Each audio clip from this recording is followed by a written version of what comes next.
kita bongkar covernya. Nah, ini ada noken as, timing chain, dan kelengkapannya yang ada di sini.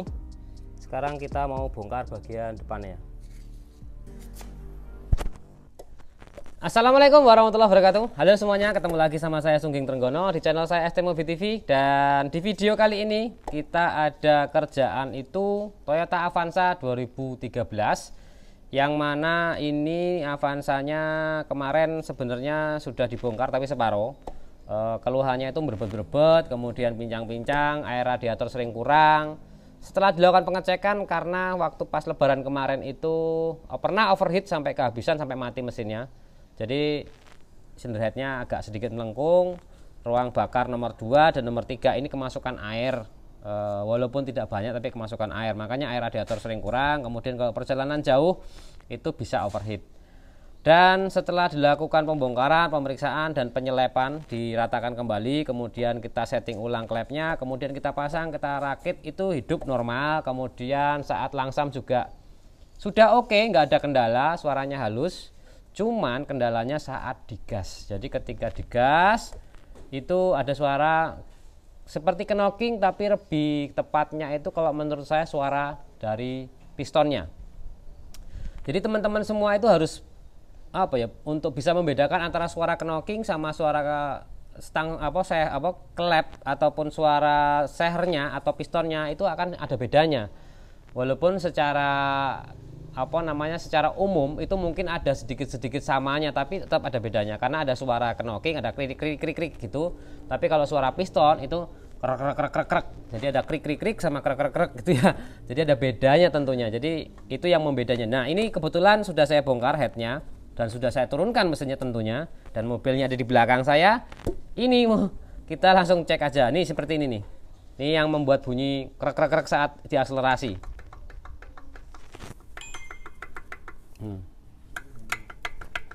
Ini agak parah nih.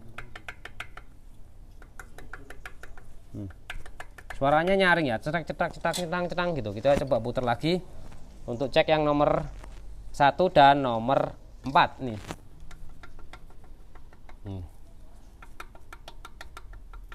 Jadi ini pistonnya sudah agak aus di bagian atasnya. Tapi kalau yang namanya mobil yang sudah dipakai, biasanya ada yang tanya nih, kilometer berapa Avanza itu sudah mulai seperti ini. Terus pertanyaan berikutnya adalah, kenapa kok pistonnya itu oblak tapi kenapa nggak ngasep? Itu pertanyaan berikutnya. Saya akan jawab satu-satu. Biasanya kilometer itu Avanza itu tidak mesti di kilometer berapa, tergantung dari perawatannya, tergantung dari penggantian olinya, karena piston ini sangat pengaruh sama oli, karena dia kan kerjakan naik turun itu semuanya dilumasin sama oli. Nah, kebetulan kalau olinya sering telat gantinya, pakai oli palsu, itu lebih mempercepat keausan di piston ataupun ring pistonnya atau linernya ini, lubangnya ini. Akhirnya membuat ini jadi celahnya banyak, koplak gitulah ya. Jadi akhirnya ketika pas diakselerasi bunyinya gitu. Nah, itu seperti itu. Kilometer yang biasanya bisa terjadi seperti ini itu di atas 200.000 kilo. Dan mobil ini yang tertera itu tidak nyampe 150.000 kilo. Tapi perlu dipertanyakan gitu kan. Jadi karena kalau belinya bekas ya seperti itulah gitu ya. Wes, gak usah dibahas. Yang penting karena udah dibeli mobilnya, sekarang kita rawat gimana ya jadi lebih bagus mesinnya. Jadi kilometer biasanya tertera itu antara di atas 200.000 kilo baru akan timbul seperti ini. Tapi kalau seumpamanya perawatannya bagus, ganti olinya bagus, pakai oli yang bagus, pakai oli yang asli, itu biasanya bisa sampai 300 sampai 400.000 kilo baru akan mulai ada suara ngeter seperti ini. Nah, gitu ya, rek gitu ada suara itu di angka itu. Jadi teman-teman semua itu. Terus berikutnya lagi adalah pertanyaannya, kenapa walaupun sudah pistonnya sudah bunyi tapi kok tidak berasap?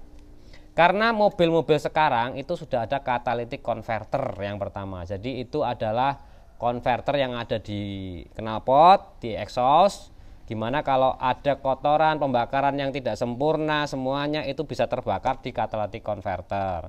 Jadi selama catalytic converternya masih bagus, itu tidak akan mengeluarkan asap mobilnya walaupun mangan oli gitu, olinya sudah aus gitu. Walaupun kenapa kok olinya nggak berkurang juga? Ya karena memang tingkat keausannya sedikit.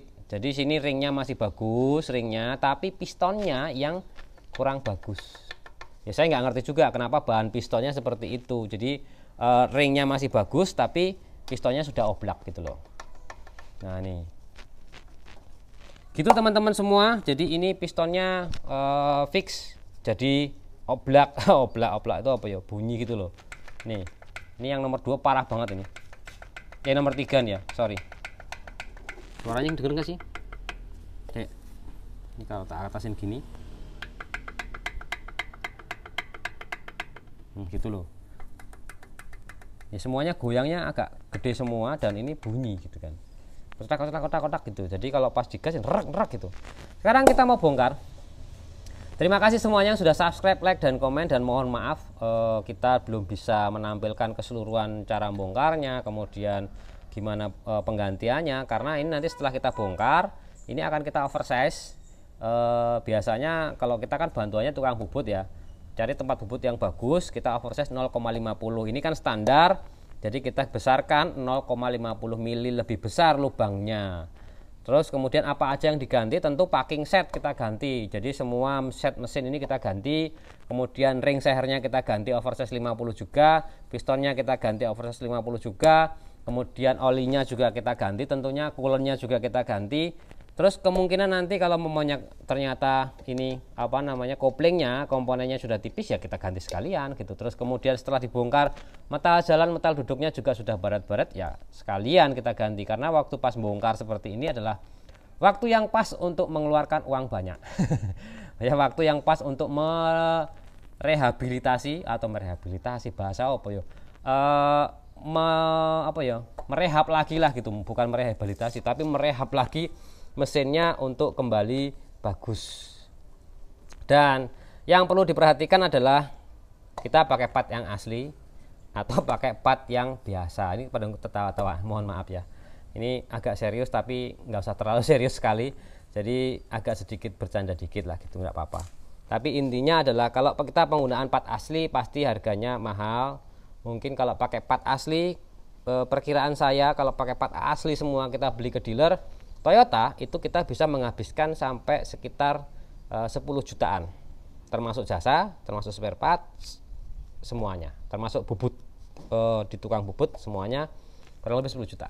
Tapi kalau kita pakai part yang ya Jepang katanya gitu ya, ori toko gitu, mungkin bisa lebih mengirit, angkanya mungkin antara 6 sampai maksimal angka di 7 juta.